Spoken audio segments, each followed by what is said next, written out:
your customer or else. Or you could be slapped with a $2.6 billion fine. That's what happened to J.P.Morgan this week after the bank failed to detect the horrendous fraud of Bernie Madoff. How tough now will banks need to be on their clients moving forward? Let's have a look. J.P.Morgan Chase will pay more than $2 billion of penalties to settle charges brought by U.S. federal authorities that it failed to report suspicious activity involving Bernard Madoff's Ponzi scheme. The $2 billion sum includes the largest forfeiture in the U.S. where a bank has ever had to pay to resolve anti-money laundering violations. For decades, Bernie Madoff was able to launder billions of dollars in Ponzi proceeds, essentially through a single set of accounts at J.P.Morgan.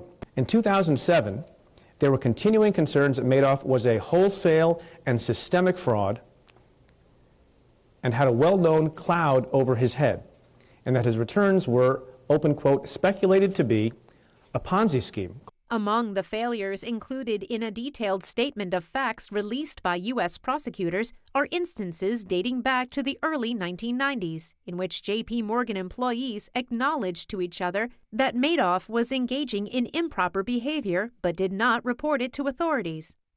The penalties J.P.Morgan agreed to pay will resolve another probe for the largest U.S. bank, which faces at least 8 other government investigations covering everything from its hiring practices in China to whether it manipulated the Libor benchmark interest rate. The Madoff investment scandal broke in December of 2008, when former NASDAQ chairman Bernie Madoff admitted that the wealth management arm of his business was an elaborate Ponzi scheme. Madoff's loss to investors stand at a record $18 billion of principal. Madoff pleaded guilty in 2009 and is serving a 150-year prison sentence. Joining us now to talk more about this fine, we are joined by Didi Benke. We are also joined by Jackie Guzda. And first, another first-timer to this show, we have Glenn Gitomer with McCausland Keen and Buckman. He is an attorney there, and we thank you for being on the show for the first time. Well, let's talk about this. First of all, how does a bank go and do business with somebody for this many years and this go undetected? It's really not unusual because as we see in the investigation and what we see has come out publicly, there are oftentimes red flags, and the red flags are detected by the people at the compliance level, at the people at the operations level. And they, through emails we often see, upstream those red flags, and because of the high profitability of the relationship and because of the purported respectability of the customer, the people who are in the control of making money for the bank tend to just disregard this. It is just thematic as to what we see in all these investigations, whether it's Libor or the subprime crisis. There are plentiful red flags or evidence that people know that something is going wrong. Well, I want to talk about some of those red flags because it may very well change the banking industry as we know it right now. But just in terms of just taking the temperature of the room, Jackie, just when you heard about all this, $2.6 billion. Over 20 years. It's crazy. You know, I think that we have to pay attention to human nature on this. Human nature always wants more. We always want more. And so why not regulations when we know that within any kind of system, humans are going to be greedy?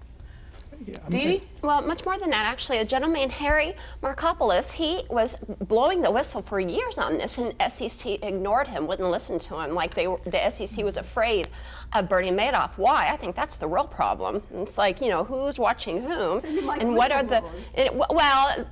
Well, I know what you're whistleblowing you're talking about, but this Markopoulos guy for 9 years, we're talking about, you know, this guy is cheating people out of money. Well, what about future Ponzi schemes? I mean, how do you prevent things like that? You really don't. I was at a lecture once, and I don't know if this statistic is accurate, but the guy said that 6% of invested dollars in the U.S. are in Ponzi schemes. It is that disturbs me because my money's in it. Well, and people ask, you know, is it a Ponzi scheme? Now, Ponzi schemes are perpetuated in several different ways. They're perpetuated in, say, private placements or note cases where people get a promissory note and they don't have no idea who's giving the promissory note other than that's a very attractive interest rate. Or private placements, investments in, say, real estate, where you have to trust that everything is opaque. You have to trust that the people who you're dealing with are dealing with you on the level. Well, it makes me want to go bury my money in a mattress. I mean, Yeah. no, I mean, really, it really does. I mean, there's no way to prevent a future Ponzi scheme? Well, there are ways, and part of it rests with the customer. I mean, if your securities are housed, say, with someone apart from the person who is investing them. For instance, if you had an investment advisor, or if you're dealing with a broker-dealer and you know that the securities are housed, say, at Schwab, you can watch what is happening, how your monies are being invested. The way Madoff got away with this was he had his own internal broker-dealer, and they were putting out false statements as to what these returns were and what the investments were. So he was basically making it all up.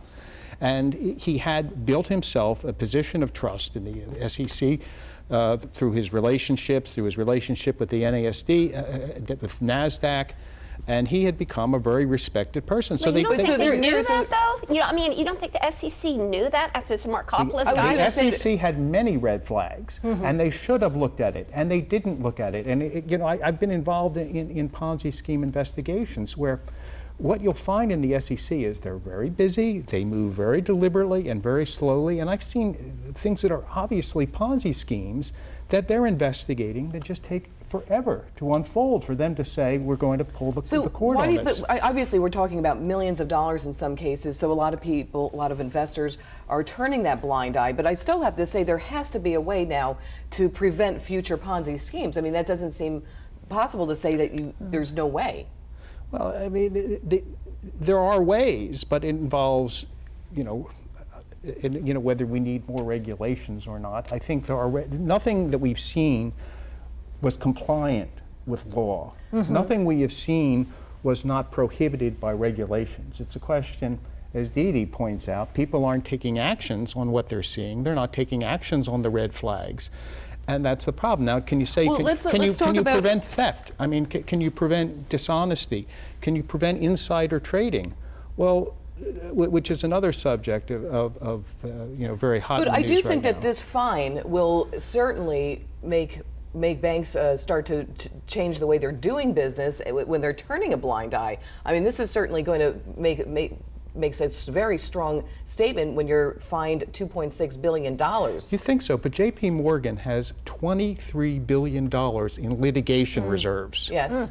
This is a drop in the bucket. They have $13 billion. But $13 billion also. Yes, in the mortgage-backed securities sales. Yes, but and another $4.5 billion with the investors of mortgage-backed securities. I mean, when you look at the size of these entities, you know, $2.6 billion is a lot of money. It has an impact on the bottom line, but not a great impact. And again, it's not as though Jamie Dimon has directed this.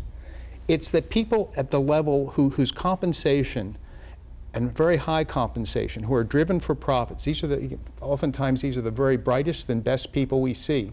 And they're seduced by the greed and the dollar. Well, of course. And they lose their moral compass. Now, how do you prevent people from losing their moral compass? I mean, it's a story as old as Adam and Eve. Let's hear from Jackie. Well, you can't prevent people from losing their moral compass, but you can have regulators who keep that checked and balanced, can you not? Well, yeah, and they do, but they're not, as Dee Dee points out, they are not, their resources are limited.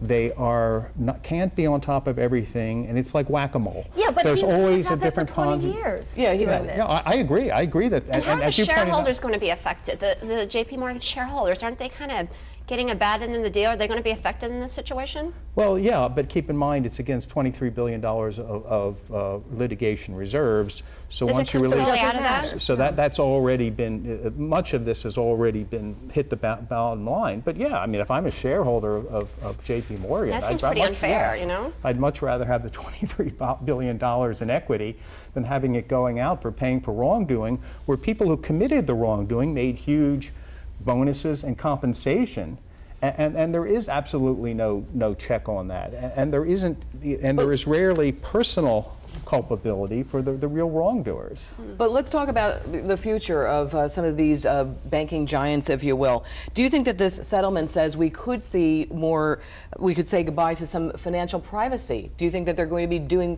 more checkups on people? Dee Dee, any thoughts on that? Well, you know, here we are, because we talk often about privacy issues. but also, you know, making sure our accounts are safe. You know, what just happened to Target? You feel violated. You know, what's happened to our money? And that's a small thing compared to these people losing, some of them losing every dollar they have. It's very upsetting. I mean, some of those stories were so heartbreaking. Very sad. Yeah, you know what? I know some people who invested with Madoff. They actually played golf with him. But they had, like you said, with the banking business, they had so much money in reserve of their own that they were angry about it, but they certainly had enough to live a nice lifestyle. But so many of the things that I was reading also was that some of the banks are going to have to change the way they do a little bit of business, especially with people that have this amount of money. Do you think that we will start seeing that, you know, if they're with questionable clients or maybe some folks overseas, you're going to see banks firing some of their customers? You really should. They have an obligation. There was a violation here of money laundering laws. It's not a question of new regulations. It's a question of the bank saying, we cannot be put in a position, we can't jeopardize our shareholders' money by turning a blind eye to violations of laws. And it's not really a privacy issue because these laws are already in place. So no, I think it's a question of the culture, and frankly, the culture will always be there. I mean, I remember once when I was a young lawyer, a senior partner said, let's go to New York. There's this wonderful speaker at the ABA luncheon, and he's one of the most highly respected people on Wall Street, and it was Ivan Boesky. You know, I mean, who was later, 6 months later, exposed as a fraud. Madoff was considered to be a very respectable giant on Wall Street.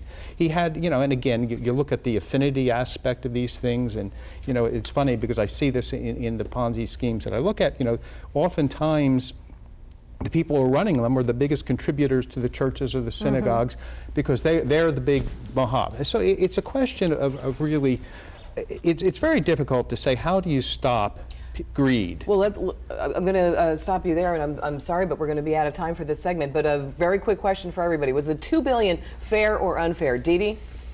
I don't know if anything's fair. I think there probably needs to be more penalties.